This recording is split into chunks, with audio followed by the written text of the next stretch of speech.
تعالوا بينا نعمل شوية بصل مخلل خطير. كيلو بصل ابيض صغير خالص، هنغسله كويس، هنغلي مية على النار ونحط فيها فنجان ملح، وننزل فيها البصل بعد ما غسلناه غلوة واحدة بس، وهطفي عليه واسيبه يبرد في المية السخنة. بعد ما برد في المية السخنة اللي كنا سايبينه فيها، هقشره زي ما احنا شايفين كده.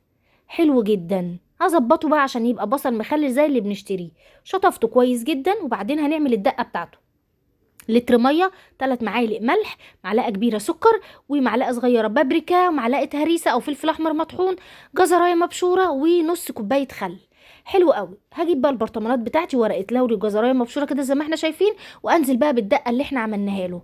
احط على الوش كده شويه زيت عشان يحافظ لي عليه، واقفل عليه وافتح عليه بعد اسبوع. هيبقى معاكي احلى بصل مخلل خطير، وطعمه لذيذ. جربوه هيعجبكم جدا. تعالوا بينا بقى نفتح عليه كده بعد اسبوع. شايفين الجمال؟